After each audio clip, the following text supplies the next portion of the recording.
Hey, good evening, Indiana. Welcome to the Who's Left podcast, show about Indiana politics, history, and culture from an unapologetically leftist perspective. My name is Scott Aaron Rogers, and I am broadcasting live from Bloomington.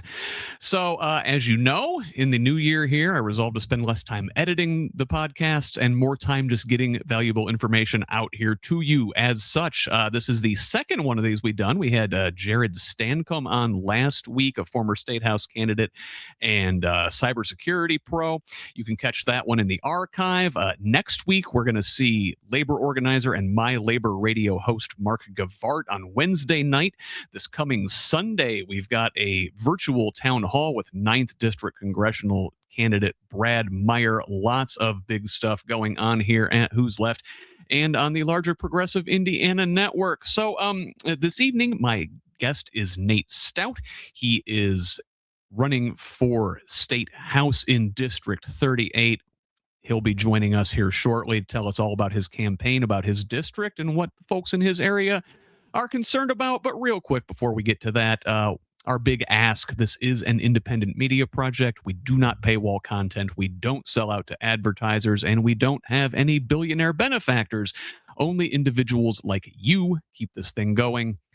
It is a foundational principle of Who's Left and the Progressive Indiana Network that we refuse to hide valuable information behind a paywall in the middle of a political crisis, even if that's not in our financial best interest. So please, if you find value in the work we do, go to progressiveindiana.net and subscribe at the paid level. It's only $5 a month or $50 a year to help us build the infrastructure that will pop the right-wing media bubble in this state. And look, if a paid subscription is not in the cards for you right now, I understand. That's okay. You can still help by liking and sharing on social media, commenting, leaving reviews, providing feedback, and forwarding our written work to your people. You get us next time with the subscription. Mostly, we just want you here in this community of Hoosiers dedicated to making this state and its government work for all of us. You can follow me on Blue Sky, Instagram, and Threads at whosleft.us. It's just at Who's Left on the other social media sites. Also, please, Progressive Indiana Network is new, and we could really use your follows. Our name there is the full spelled out Progressive Indiana Network on most sites, but on Blue Sky and TikTok, where you don't get that many characters, it's PIN Indiana. Please help us grow with a follow wherever you're at.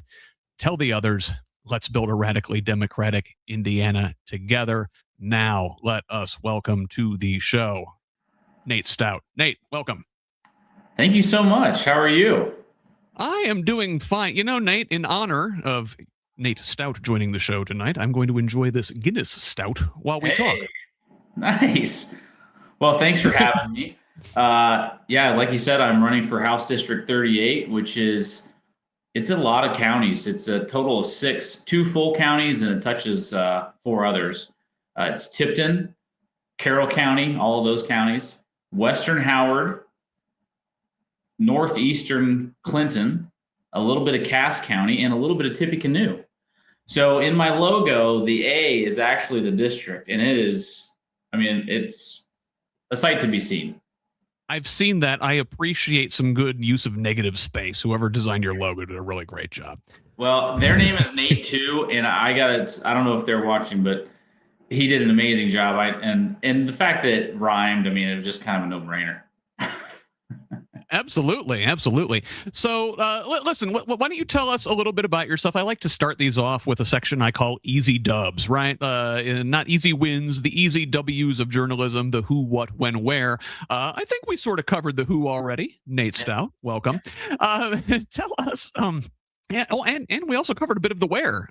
District 38, yep. Large, sounds like your typical Indiana gerrymandered district where they're dividing up certain counties, certain communities. I know you said Western Howard. That's like, oh, okay, they're cutting up the Kokomo area. But the center of your district, is it sort of Tipton? Is that what I'm? I mean, it literally looks like a shoe. Because Tipton County is kind of over here to the east, and then it moves up in a kind of northwesternly direction. And I would say, you know, just a pin on the map. Where I live is pretty close to the center because I'm on the furthest edge of Howard County to the west, but I'm about north and southwise in the middle of Carroll County. So I'm in a pretty good location, and yeah, so that's the geography. All right, very good. So, hey, look, who, what, when, where, pretty easy. Nate Stout, District 38. The when this year, 2026, running for the state house.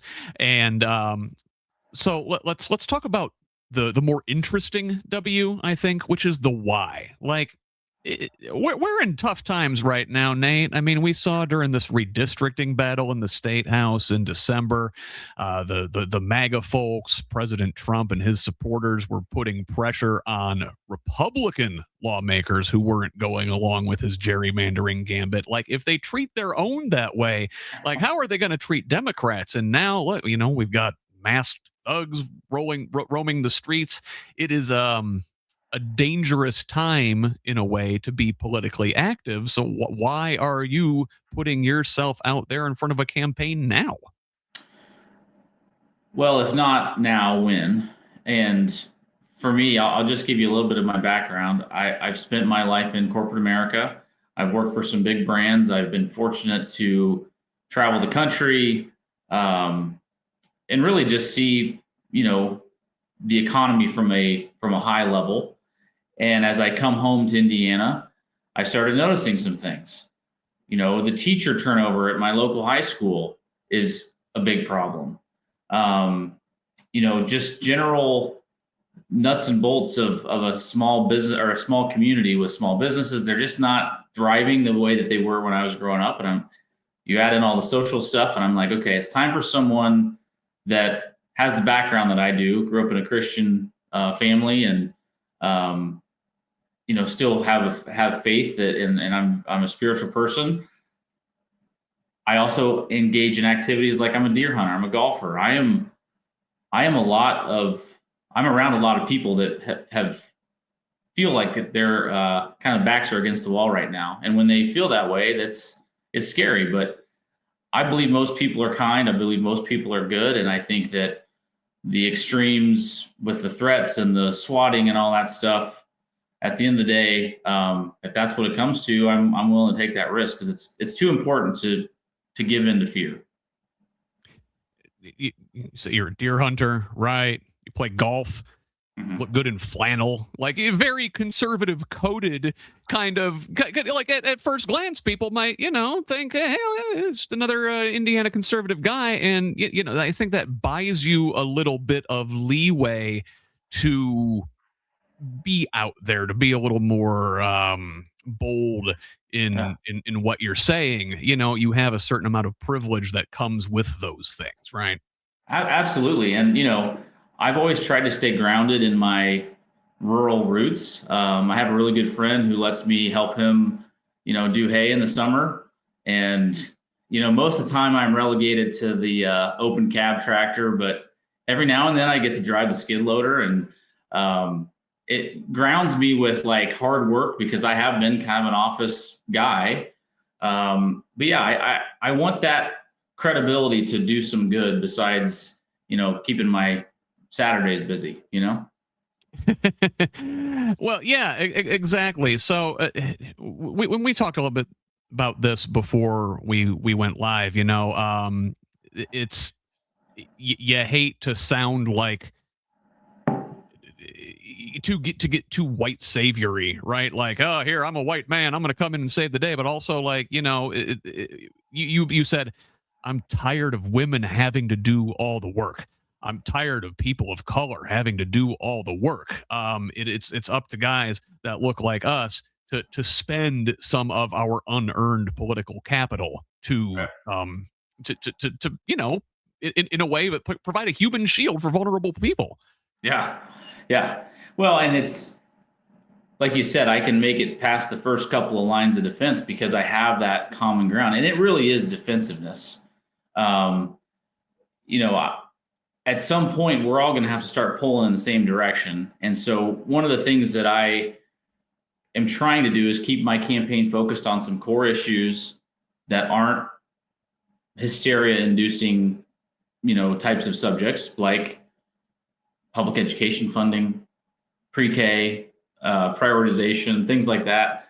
So I think it'll keep me safe from the things that are really scaring them into kind of behaving this way. Yeah, exactly. And well, you mentioned like the things that you talk about, and they're not super controversial. These are they're things that generally unite us, and that's kind of where I want to go next is the how. Right? We talked about the W's of journalism, but the more interesting ones are the why and the how. Right? And how is.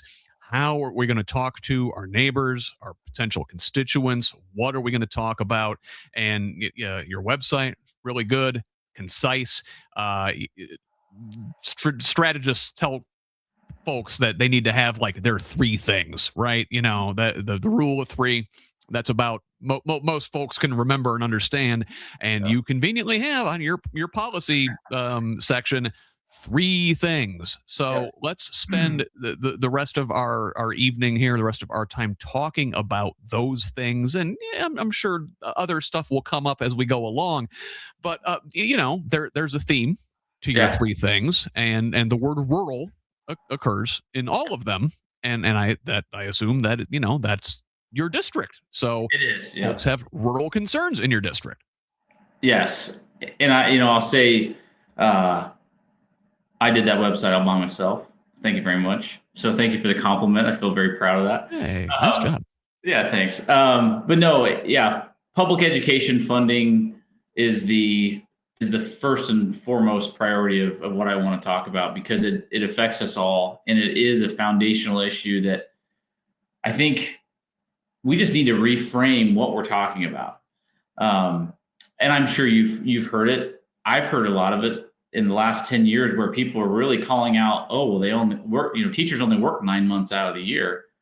Well, let me tell you something.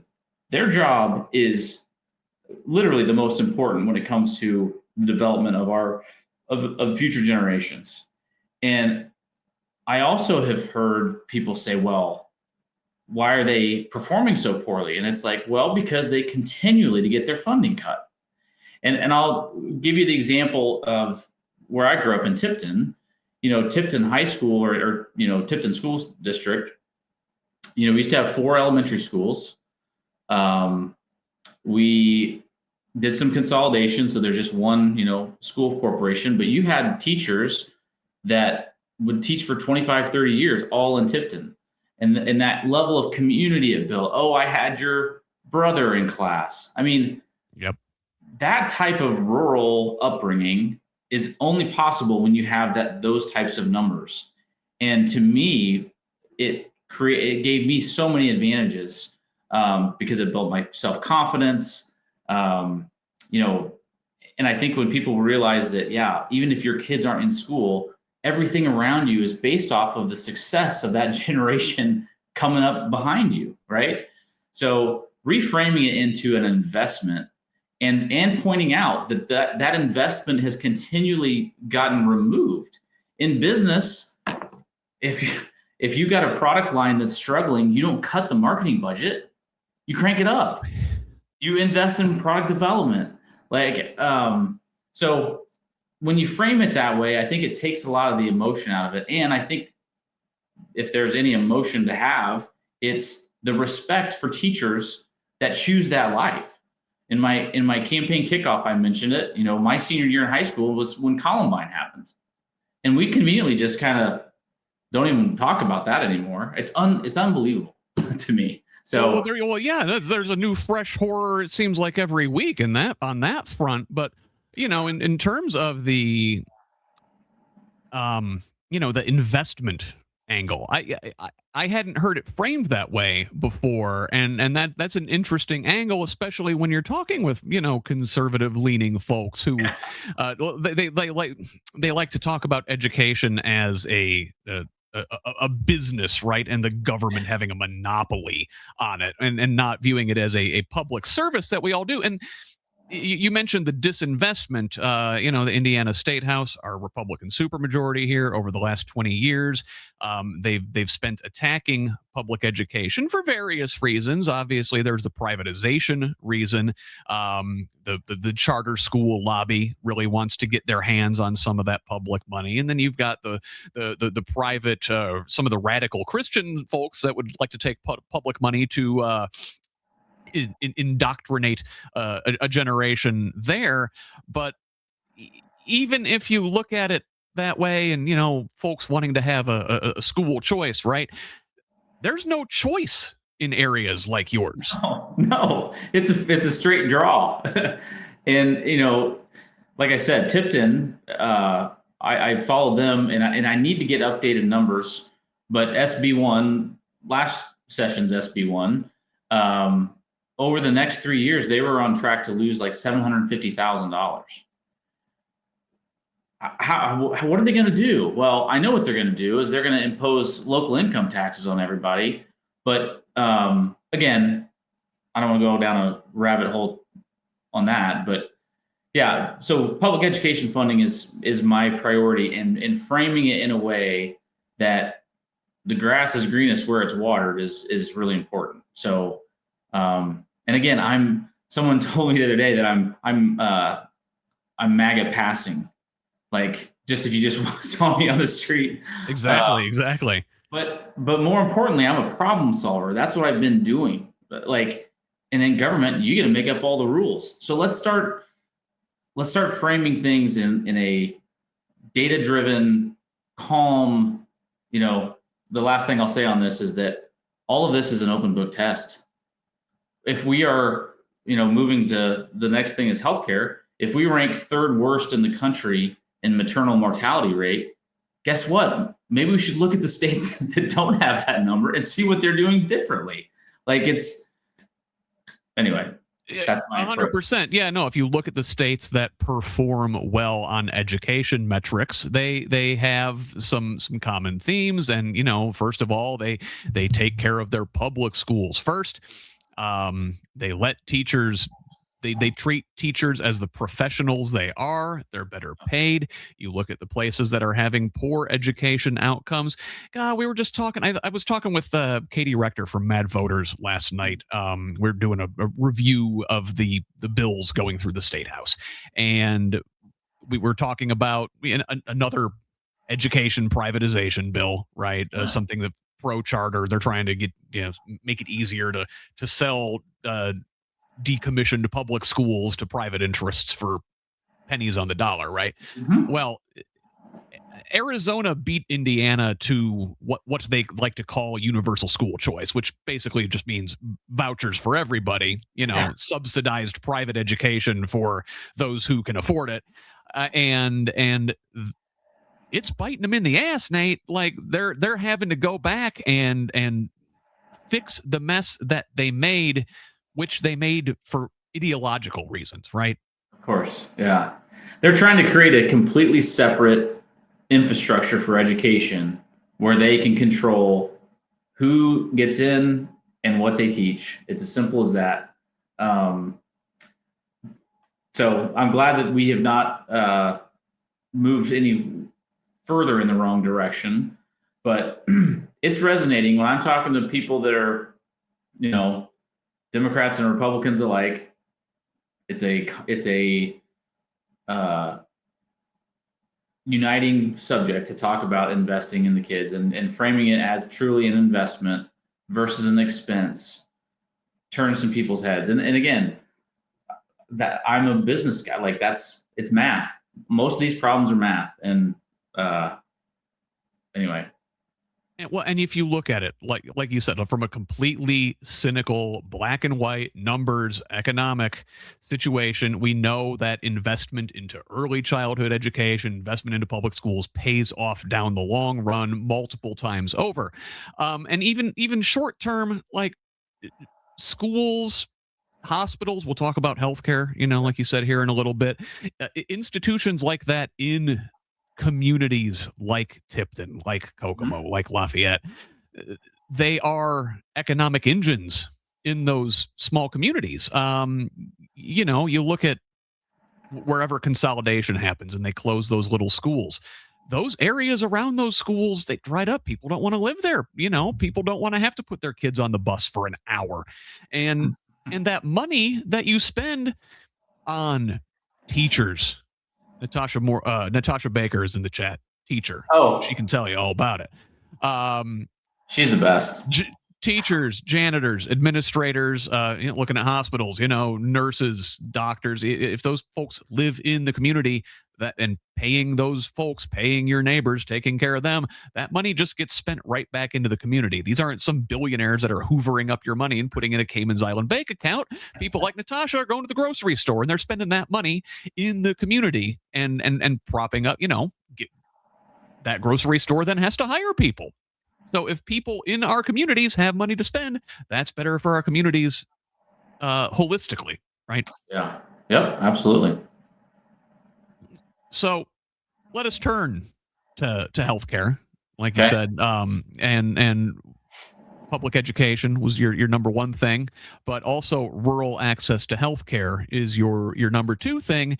And like they're closing up schools, a lot of rural hospitals are under a threat of closing. These big Medicaid cuts that were put through in Trump's one big beautiful bill, right? Those are either closing rural hospitals right now because rural hospitals rely so much on Medicaid funding, or there are dozens of rural hospitals in the state that are saying, if things don't change, we will go out of business.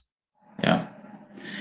Yeah. It's a big challenge. And I put rural in there too, because I've, we think of healthcare, we typically think of, our bodies, but I think it's really important. And something that started when I was in school is that we got to start making concerted effort to talk about mental health in terms of healthcare, because I have a lot of farmers in this district. Farmers have one of the highest suicide rates of any profession.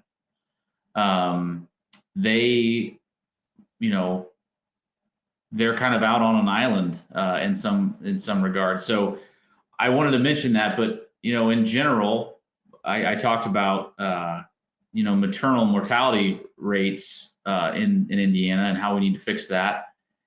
And with consolidation, there's also these rules with Medicare I'm learning about. Like, I'll give you a little example of something I would like to accomplish or have similar problem solving sessions. But if someone comes in and is treated at a hospital and they're on Medicare and they come back within 30 days, Medicare will either partially or completely withhold any reimbursement from that first visit. It's just it's a thing that happens. And a mayor in Monticello figured out, well, what if we had someone from, because IU Health is the one losing the money, right? If they don't get reimbursed from Medicaid or Medicare.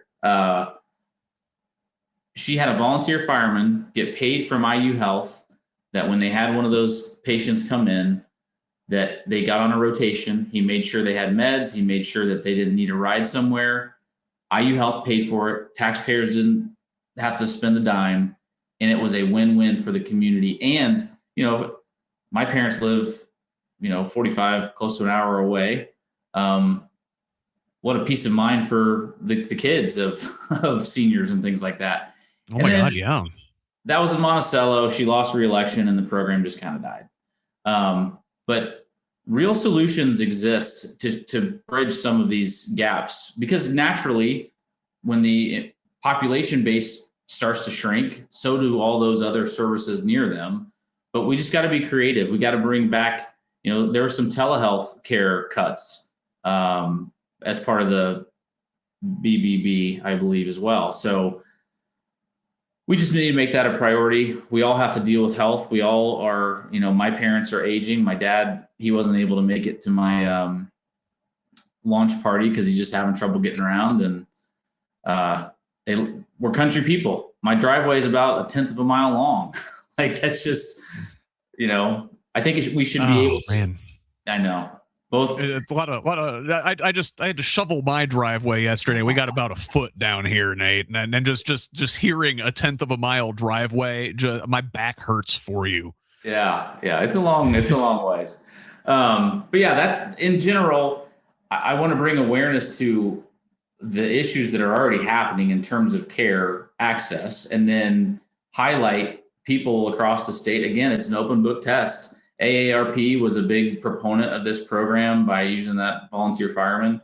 And again, my approach is a little bit different. I'm not going to maybe be the best in, the legalese of things, but painting a picture where people can go, oh yeah, that makes sense. Using, volunteer firemen for a lot of things is, an opportunity. So I just want to make sure we're not just throwing our hands up and saying that these problems are too big to solve, because they'll move on right without us. All these rural districts, if we don't make, ourselves known, they'll just keep going. So yeah, well, I mean, so much of our healthcare problem in this country is because we do everything's privatized for the most part. We've not learned, like you said, open book test, right? Looking at places that have done well. We're the only major industrialized country in the world that runs our healthcare system this way. Everybody else seems to have figured out universal healthcare for some reason, and we can't. And well, I think we know why. It's lobbyists and it's money and the insurance companies and everybody else. Everybody has their hands in the cookie jar. And I want to say, boy, what can we do at a local level when we're fighting against a big corrupt system? But it sounds like there are little solutions. I mean, yeah, we still need our federal folks to push for Medicare for all, for some universal single payer health care. But, at the state level, at the local level, we can do some important things. Yeah. And the other thing about rural people being one, we don't really make a fuss like that. It's we have a pride in always just being like, yeah, we're all right. Everything's fine, but we got to advocate for a base level of care, because otherwise being able to live that rural lifestyle, it's become so expensive. It's a shame, because that's what made me, and I feel like I turned out pretty well. So I kind of want to protect that. Well, you speak to the rural dynamic of kind of sucking it up, right? And we number one, you shouldn't have to. It's a basic human thing. We should be caring for each other. You shouldn't have to just suck it up. The option to go get some care should be a thing. But you spoke of the loneliness of farming as a profession, and how it's kind of exist in isolation, and as such you get the high suicide rate. I mean, there's overall a male loneliness epidemic in this country, and it's just a broader loneliness epidemic. I think we're all very isolated. It's ironic that we have the entire world at our fingertips and we're further apart than ever before. But also, what we speak to, rural hospitals closing, rural schools closing, the centers of community, the things that bring people together are being taken apart. Yeah, it's unfortunate. And since we're talking so much about rural, I want to just make sure I mention, have you had Michelle Higgs on here?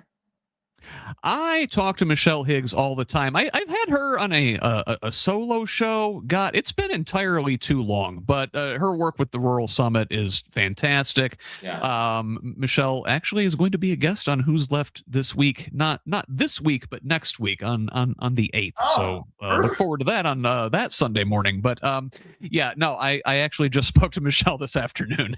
That's too funny. Well, I just wanted to mention her because that's the other thing that, as I'm talking, because my district is it's mostly Republican, obviously, but the approach to say let's unify these other districts, because they're all they're all gerrymandered. Michael Potter's got the duck.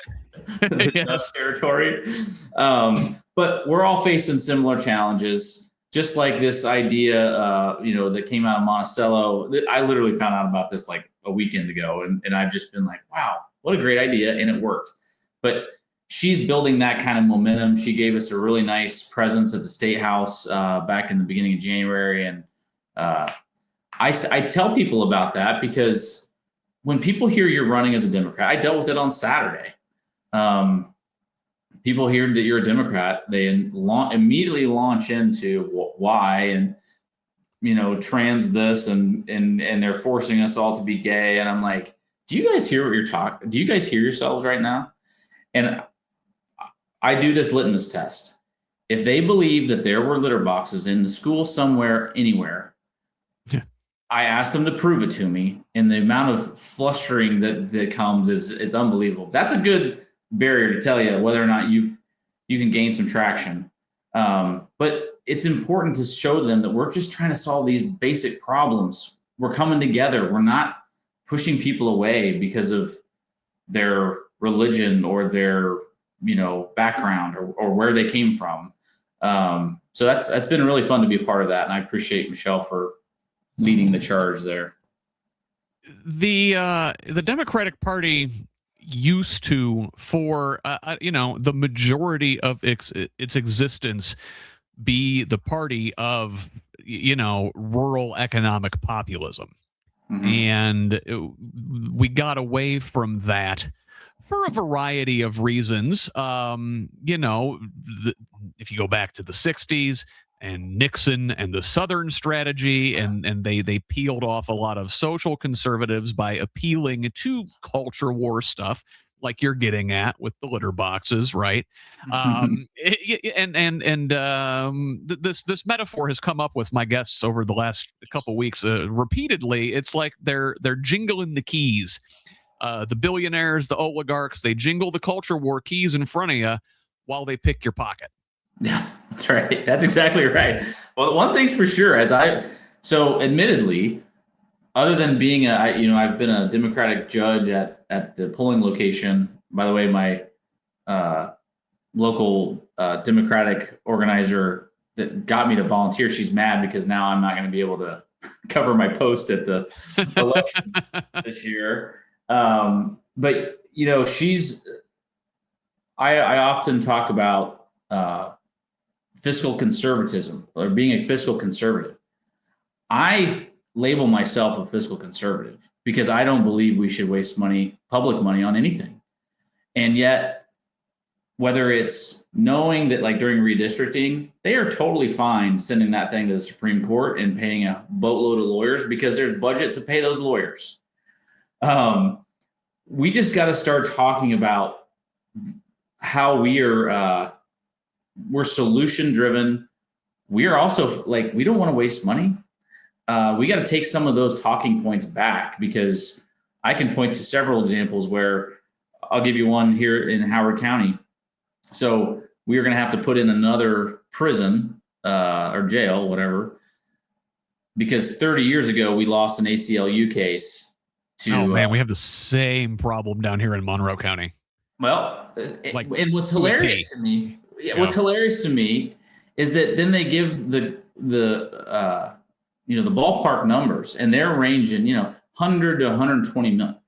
You're going to have a $20 million slush fund. Let's make sure that this thing is as bare bones as it needs to be. I mean, you know what I mean? Let's make sure we're spending money in the right way. So being fiscally conservative is not a Republican thing in Indiana. I want to make that clear. No, quite the opposite. Frankly, if you look at the IEDC, for example, that is just a big corrupt slush fund, and everybody knows it. I mean, even Republicans know it. If you pay any attention to WIBC and Rob Kendall, there, is a conservative guy, and he rails against the IEDC constantly because it is a waste of taxpayer dollars. Yep, and I think that's the thing. Rural people you always hear this, because rural people, common sense is everything, right? If you don't have common sense, if some neighbor kid is down and you heard an old timer say, that kid don't have no common sense, probably didn't have a bright future ahead of him, But they listen to common sense. We like common sense, and we just have to keep showing them the right examples because they're giving us plenty. But we have to be strategic, and we have to root it in that we all want the same thing. We all care about our kids. We all care about our families. Like, quit listening to this national hysterical, noise. Those keys are shiny, Nate. They jingle. They make a lot of noise when they jingle. And so how do you thread that needle? I mean, like you said, it's not a good use of taxpayer dollars to engage in these culture war issues. All it does is fatten up the lawyers' pockets, right? But so, how do you thread that needle with folks? Because, a lot of them hold these old-fashioned beliefs. If you look at the LGBTQ issues, maybe folks don't understand that, they grew up a certain way. Well, but like, why are we focusing on that? They're picking our pockets. Yeah. I have a campaign manager, but from a strategy perspective, I'm kind of running this from my hip. So full disclosure, but I think that I need to lean on my business background, and I do, because business is pretty sanitary in conservatives' minds. Now, I could certainly share stories and show them how, ultimately business is, you are trying to maximize profits. Government, you should be trying to maximize satisfaction, like customer satisfaction. This is our money. What are we getting out of it? It's I think just leveling with people that numbers don't lie. And like the example with public education, I have seen the light bulb start to go off when I use that example about marketing a product. It seems whatever, but I think it's they can understand it. And, but I also having being brought up in the church, and I think that's something we have to talk about too, because, you got to be careful, but it comes up a lot. It comes up about they're Christian, so therefore there's no way that they could be a Democrat. And so I try to root it. Have you heard this Jesus guy? I know, man, he's out there. Talk about a lib. I mean, he is right. But it's it's tricky. But again, I want to try, because again, I like this. I like living in the country. I got deer in my backyard, and I think that certain people have just bought into a different story of what's happening everywhere else. I've been in other places. I was in New York City for a week. I don't know, back in November, and I have a great appreciation of what it's like to be in a place like that. But when I tell people I'm going, they're like, "Is Mom Donnie going to be there?" I'm like, "What do you think it is? I mean, what do you think? People voted for this guy. Like, people like him." So yeah, you get off the plane, you're greeted with a prayer rug and a copy of the Quran, and I got a $500 gift card, just for showing up to New York, because he's just giving all the money away. Yeah, it's crazy. Yeah. Well, so but you speak of your career in business, and one of the things folks think about in business is branding, and the Democratic brand is. In many ways, it could use a reboot in rural areas, especially maybe because we have focused too much on identity politics, and again, rightly so. We need to defend marginalized groups, but we can do that, and we have to talk about the economic stuff too. Yep. And I think that most people I think the average person is exhausted. I think the average person doesn't want to have politics. Like, we grew up in an age where being political was, especially being white, being political was just an option. You didn't have to be, right? Because the system was set up for guys that look like me. But then through school and learning and realizing, oh my God, and then, people ask me like, when did I became a Democrat? And I was like, well, I made sure I was not held to one party when I was on spring break in was it 03 shock and awe? Yeah, I think 03 was shock and awe, wasn't it? It was, yes.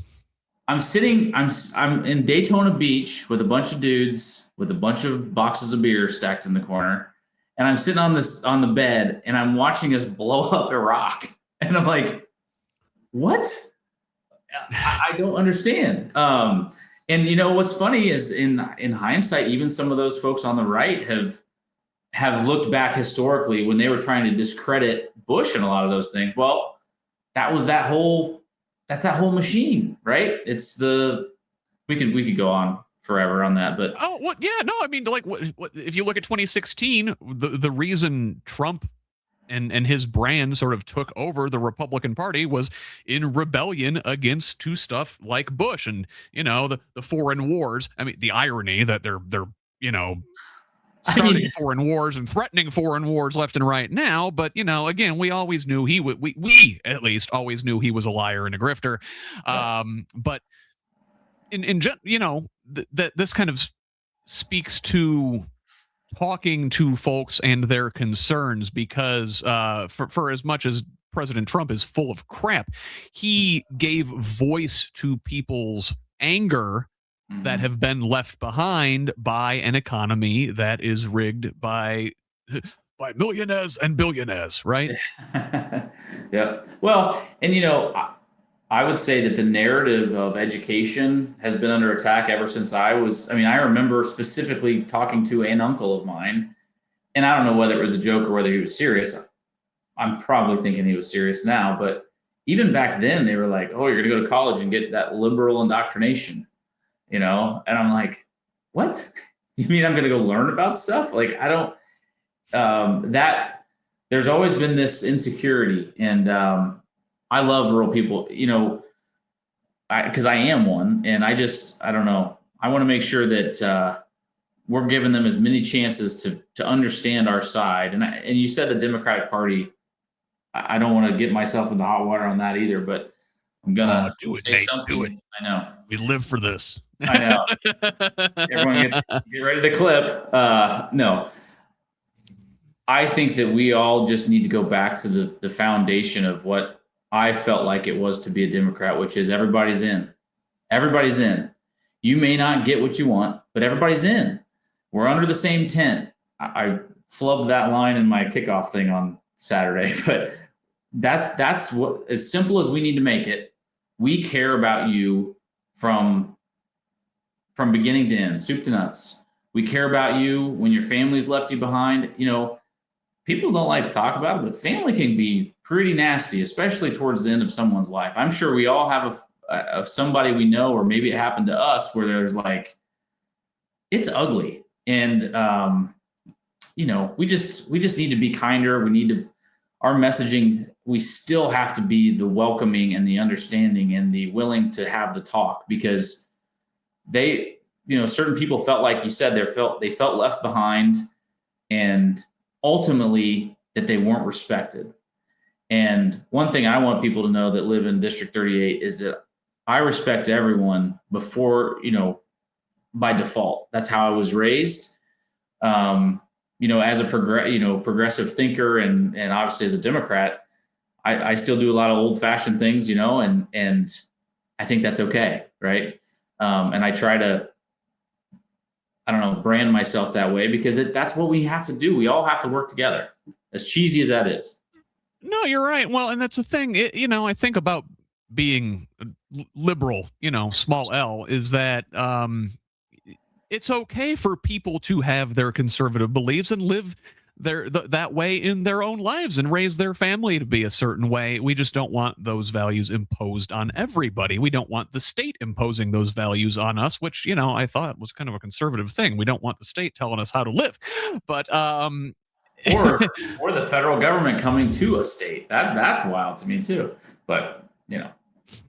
Yeah. So, well, I guess the unifying thing of what I always thought to be a Democrat. And I'm coming out of the FDR era. That's what I think of as a Democrat is those New Deal values of taking care of the bottom, making sure that folks at least have a floor, that we can send our kids to decent schools, that we can afford to live, that folks have decent housing, and we sort of got away from that. We chased Republicans in the Democrats got their asses kicked a couple times there in the 80s and said, okay, well, I can tell which way the wind's blowing. Let's be more like Reagan Republicans. I think they misread things in the grand scheme of things, and backed into an election win in '92 in a three-way race, and just let that way of thinking dominate for the next 30 years. We're still digging our way out of it in many ways, but you said, at the top of the show, what did I say? You could see the economy at a high level from your experience in business.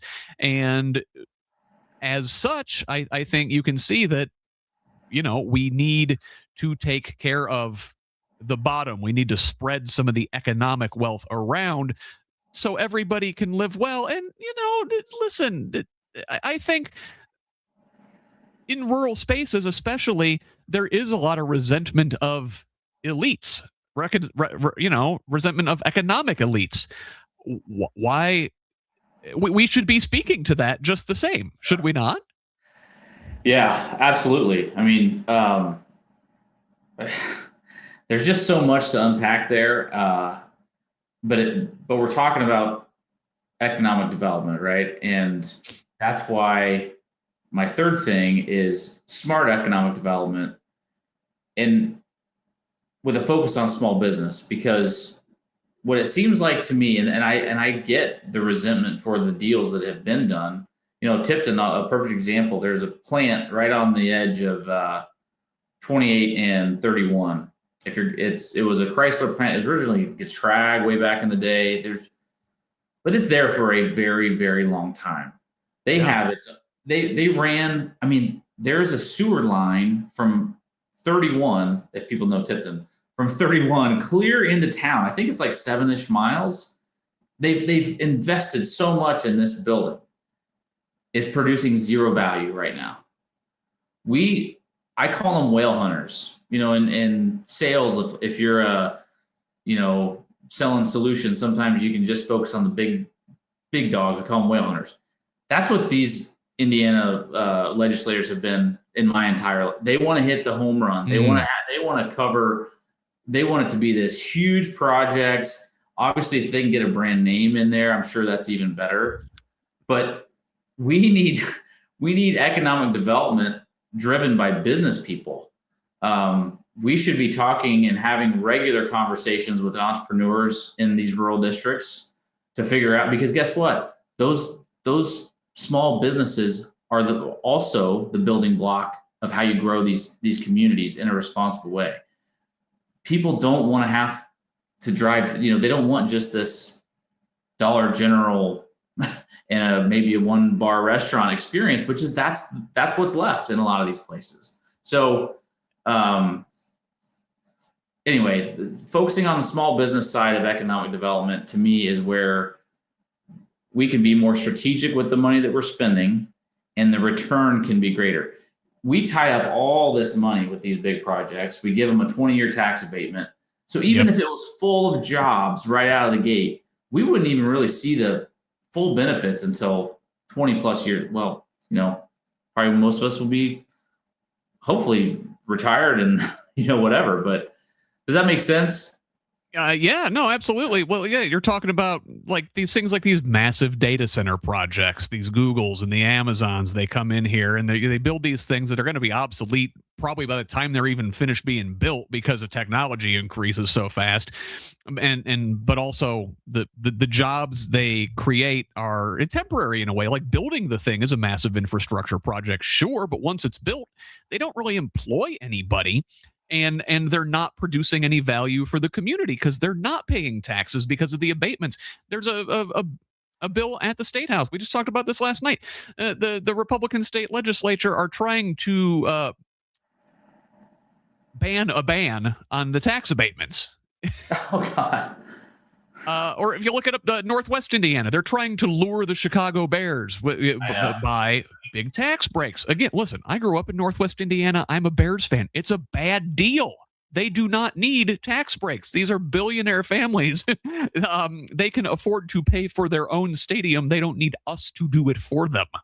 You could probably have a full episode, because you seem like a sports guy. You could do a full episode on just the stadiums built in all these different cities across the country, and who actually paid the bill for them. People would be surprised. It's all the people that live in those cities that probably don't even get to go to the game. Never pay off. I'll tell you what. You know who did this well, and this pains me to say, but Jerry Jones, Dallas Cowboys, privately financed that stadium down there. Didn't ask taxpayers for money. That's how it's done. Do not like the Dallas Cowboys at all, but that's how it's supposed to go. Well, and just to kind of put a bow on economic development, I think, again, our timeline, because we're about the same age, I saw the Walmartization of America happen in real time. Yes. And whether it's retail, grocery, restaurant, handyman, whatever, like all these types of businesses that used to be HVAC companies, they could be a major employer in a town. And unfortunately, with consolidation and just the nature of e-commerce and everything, all the big money got pulled out. All the ownership and the people that started these companies, those types of incomes aren't in the local tax base anymore because they live somewhere else, right? All that, all that revenue isn't staying in those communities. And I think this is the reason I'm optimistic, is that we have the tools to bring business back to those areas because of the internet, internet's basically ubiquitous now, right? With Starlink and some of these another one of those, like, dang it, but I live in the country, I have Starlink, and it works pretty good. So anyway, but does that make sense? Like the barriers to entry in entrepreneurism are getting lower and lower with technology, but we just have to give them the support to get them off the ground, get some of these small businesses watered, quit trying to go for a 100-acre Google deal, because we don't get anything out of it besides an eyesore. Yeah. Higher electric bills. A massive data center development that in the middle of a cornfield where they started digging and didn't think about the water situation. So now they need to pipe water like miles and miles and miles to satisfy the hungry beast. It's like the big corporations, the Walmarts of the world, like they convinced, I think, a lot of small entrepreneurs that they were on the same side. Well, we're all business buddies here. No, not really. They're playing a whole different game. They're playing hyper capitalism. People look, entrepreneurship, great. Global capitalism, problematic. Yeah. Well, and it's scary because the private equity and other things, they're getting so good. I read an article a couple of weeks ago about how they figured out that when they do, so I mentioned HVAC companies, as founders retire, they typically sell, and there's not a great way. I'd love to see programs to figure out how does the local community make sure that ownership stays, in a local community. But these private equity firms have figured out when they do make an acquisition to not change the branding, to keep it the same, to not appear as though they are now being run by so they're good. And when you when you get some, legislator, again, these guys are working, they have other full-time jobs. Someone from Google or someone from Amazon brings one of their best, they'll have you giving the farm away before you even known what you've done. And that's what we see as a result. So I think in the end it comes down to, especially in rural areas, again, we value things like entrepreneurship, but capitalism, big C capitalism, doesn't serve rural areas well because it demands efficiency. And living the rural life is a lot of things, but it is not efficient, and Mm-hmm. that's okay, right? Right. That's the appeal of it. Right. Well, and it's a you have to give a certain level of infrastructure for people that because uh, these towns have been around a long time. I mean, I live near Burlington, Indiana, and if you ever drive through there, go to the Burlington Boathouse or the dock. I call it the Boathouse, but their school gym is in the Burlington school gym is in the second story of this place. Like, we've had all this infrastructure all over everywhere, and yeah, some consolidation was good, probably made sense, but you can't just completely abandon what we've built in the communities that should deserve an opportunity, the chance to live there where their family's from, I think. 100%. So, Nate, we've just got a couple minutes left here before we go. I do want to make sure you get a chance to shamelessly promote yourself. Make sure you ask folks to go to that Act Blue page for sure. Yes, yes. Fundraising has been one of those things. I'm trying to keep it as organic as possible, and um, Nate for 38 is the brand that I came up with because it just rhymed, and then that logo that my other buddy Nate created was too good. So if you look me up, Nate for 38, that's the easiest way to find me. But Hoosiers to Elect Nate Stout is my website. My link tree is posted multiple places. I started on TikTok, so I'm Nate for 38 over there too. But yeah, thank you for the opportunity to talk, and I really am just looking forward to. I'm ready for the weather to warm up because I want to get out knocking doors sooner rather than later.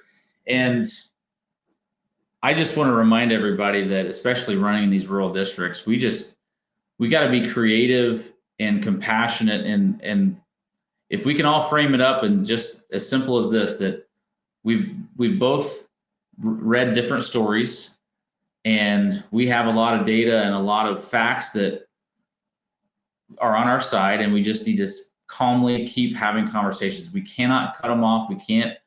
People that disagree with us, we got to keep trying. And I know I get people kind of roll their eyes for me, but I just believe everybody's worth the conversation and trying to come, because at the end of the day, Scott, I recognize my privilege. I'm grateful for all the opportunities that I've had, and I would love to feel comfortable that my children are going to have those same opportunities, but they're entering a pretty crazy world. And so I wanted to step up, and if you feel inspired or with me, I would love to have your support. So thank you for the time, Scott. Appreciate it. Very good. Well said. Ladies and gentlemen, Nate Stout, thank you for joining us, sir, tonight on the Who's Left podcast. Great job with the shameless promotion. I will pivot to shamelessly promoting myself here for the last minute or so of the show. Be sure to tune in this Sunday morning for Who's Left this week, streaming live on YouTube, Facebook, and of course at the new progressiveindiana.net. It is Indiana's most thorough weekend news and politics talk show, and it is a lot of fun if you can call following the news in this timeline fun.